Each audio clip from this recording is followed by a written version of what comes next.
Chasing the stars, we'll stride into the dawn. Never back down till the battle is won. Face each foe with hearts brave and true, unafraid of the unknown, because I'll face it all with you.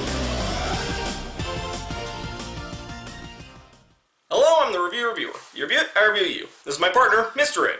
Patreon request today, the literary Lair review of The Man from Snowy River. These Patreon requests have usually taken me out of my comfort zone or forced me to endure something really terrible. Pretty sure that's the whole reason Patreon is a thing. I'm just gonna level with y'all, I really don't like poetry. Well, you wouldn't get along with a certain visual novel character I know.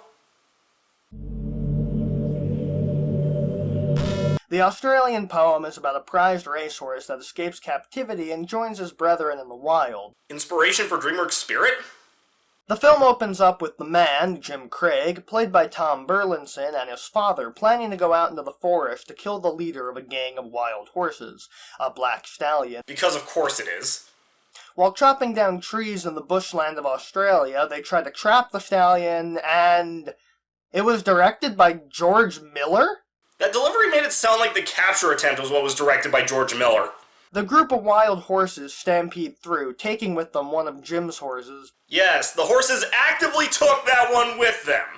At his father's funeral, Jim is approached by several horsemen who run him off his father's land because apparently he has to earn the right to live in his own damn house. Yeah, if you think toxic masculinity is bad these days. Jim is taken in by a kindly old one-legged miner named Stinky Pete. I mean Spur. Hey, I love Toy Story references as much as the next guy, but wouldn't a Long John Silver comparison be more apt? Wait a minute. Abused stable boy, disinterested girl. Is Columbo reading me a bedtime story? No, Deadpool is. Storytime, chicken nugget. To which Harrison darkly states that I have no brother. What? I don't know if that's the problem with the movie or the review, but either way, I couldn't hear that to save my life. his beef being branded with an H. Oh, so that's where Plankton gets his holographic meatloaf from. Holographic cows. Because of the H? That's kind of a bit of a stretch, don't you think? Spur reveals that the bad aim situation from earlier was when Harrison shot off Spur's leg. What the hell kind of gun would a rancher in the 1800s have that can blow off a man's leg? Harrison confronts Spur about who Jessica's father really is, since he doubted her mother's fidelity, but Spur tells him that while Jessica is indeed his daughter, he doesn't deserve her. Honestly, the way things were set up, that's the biggest plot twist in the movie. And now is when we get to the adaptation of the actual text of the poem. Only now? Damn, they really did take a lot of liberties.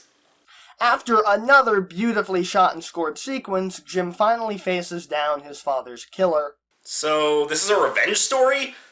About a young man going after an animal who killed a family member? Are the great spirits gonna come down and turn Jim into a horse? The actors are all fantastic, and I can say with absolute certainty that Sigrid Thornton gets to give a way better performance here than she did as the mayor in Inspector Gadget 2. Yeah, but come on, that was Inspector Gadget 2. This review was pretty meh. There were some decent observations made about the film, but none of the jokes really hit for me, and the summarization of the plot didn't have a whole lot of energy to it. Though I do feel like the energy went up a lot in the final thoughts.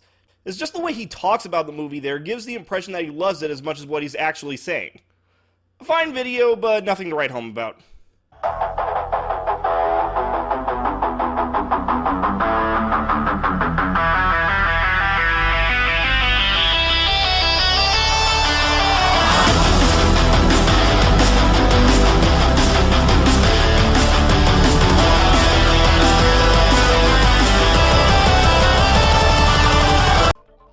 Alright, my new firewall should be able to keep Monica out of my computer. Me. Basically, it'll be the only computer we can use to try to get rid of her. Question is, how do we do that? Virus Eradicator? No, technically Monica is a clean file. An Eradicator will leave her alone. How about a system purge?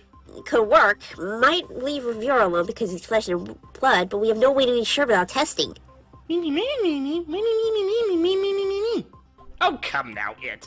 I know you're not the most technologically savvy, but surely you know that firewalls aren't actually fire. Holy Eye of Xanthar, you might be onto something. What? In the digital space, certain aspects are personified in similar ways as they are here. And yes, a firewall would be made of actual flames. If we could somehow harness those flames to make sure they only burn Monica, we might stand a chance. Me, me, me, me, me, me, me, me, me. Not happening. Me, me. Ugh, you honestly expect us to defile ourselves with techno-magic? And for a weakling like reviewer, if he can't get himself out, he's not worth our time.